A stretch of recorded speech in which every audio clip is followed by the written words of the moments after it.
मिर्जापुर, जो अपने कारपेट्स के लिए जाना जाता है। आप सबने मिर्जापुर वेब सीरीज तो देखी ही होगी। इस वेब सीरीज में खूब वॉयलेंस दिखाया गया है और गद्दी के लिए लड़ाई दिखाई गई है। इस वेब सीरीज में हर कोई गद्दी के लिए लड़ता है। कालीन भैया जो कि मिर्जापुर के बाहुबली हैं, मुन्ना जो कि गद्दी को हर हाल में पाना चाहता है, और गुड्डू पंडित जो कि एक स्टूडेंट से डॉन बन जाता है, इसको भी गद्दी चाहिए।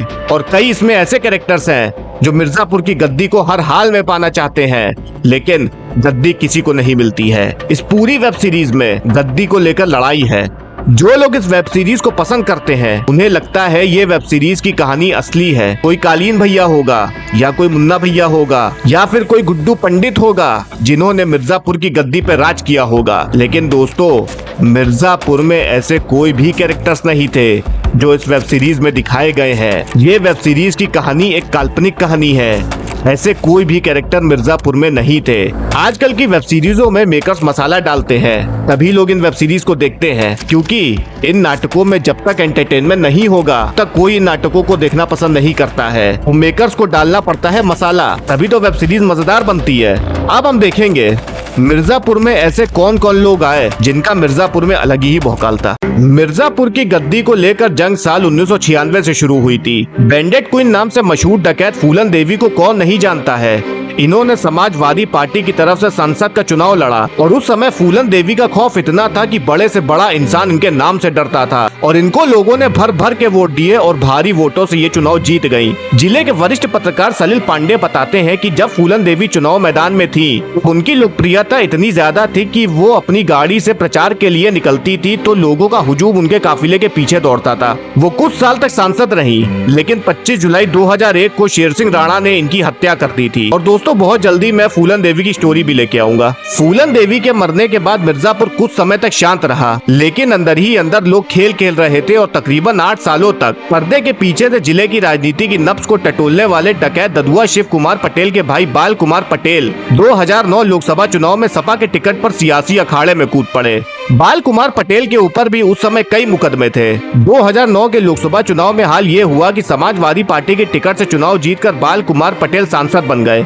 सांसद बनने के बाद बाल कुमार पटेल का 2014 तक मिर्जापुर में राज चलता था, लेकिन 2014 में भाजपा की सरकार आ जाती है और मिर्जापुर से माफिया व बाहुबलियों के लोकसभा जाने का रास्ता बंद हो गया। हालांकि केंद्र में भले ही बीजेपी सरकार थी, लेकिन उत्तर प्रदेश में अभी भी समाजवादी पार्टी ही थी। अब भिड़ंत होती है दो बाहुबलियों की। 2016 में मिर्जापुर और सोनभद्र एमएलसी सीट पर बसपा के नेता विनीत सिंह के भाई त्रिभुवन नारायण सिंह तो वहीं दूसरी ओर बाहुबली विजय मिश्रा की पत्नी रामलली चुनाव मैदान में उतरी। इसके बाद चुनाव में बाहुबली विनीत सिंह ने कई बार विजय मिश्रा पर आरोप लगाए, जैसे कि AK-47 लेकर प्रचार करने, गोली चलवाने और अपहरण करने के आरोप लगाए।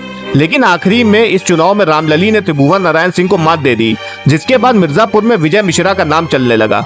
इसके बाद 2017 में यूपी में बीजेपी की सरकार आ जाती है और माफियाओं, गैंगस्टर्स और बाहुबलियों पर ताबड़तोड़ कार्रवाई होती है, जिसकी वजह से बाहुबली विजय मिश्रा की नींव हिल गई। इसके बाद 2022 में फिर से मिर्जापुर व सोनभद्र सीट के लिए एमएलसी का चुनाव हुआ। चुनाव के दौरान अंतिम समय तक कशमकश के बाद भारतीय जनता पार्टी ने बाहुबली विनीत सिंह को चुनाव में प्रत्याशी घोषित कर दिया। विनीत सिंह के उम्मीदवार बनने के बाद सपा के प्रत्याशी ने अपना पर्चा वापस ले लिया। इस चुनाव में विनीत सिंह एमएलसी चुन लिए गए थे। रिपोर्ट्स के मुताबिक एक जमाने में जिले में पूर्वांचल के माफिया मुख्तार अंसारी से लेकर ब्रिजेश सिंह तक, अतीक अहमद से लेकर कई और बड़े माफिया भी बार बार आपराधिक घटना के बाद यहाँ पनाह ले चुके हैं। एक जमाने में इन माफियाओं के शूटर भी कांड करने के बाद यहाँ आकर रहते थे। बिहार के कई माफिया और बाहुबली भी मिर्जापुर में रह चुके हैं। जिले में इन्हीं माफियाओं की तलाश में कई बार STF सहित कई पुलिस टीम छापेमारी भी कर चुकी है। ये पड़ोसी जिले सोनभद्र में रेत का खनन होता है। यही वजह है कि मिर्जापुर और सोनभद्र पर बाहुबलियों और माफियाओं की पैनी नजर रही, जहां माफियाओं ने जमकर रुपए कमाए।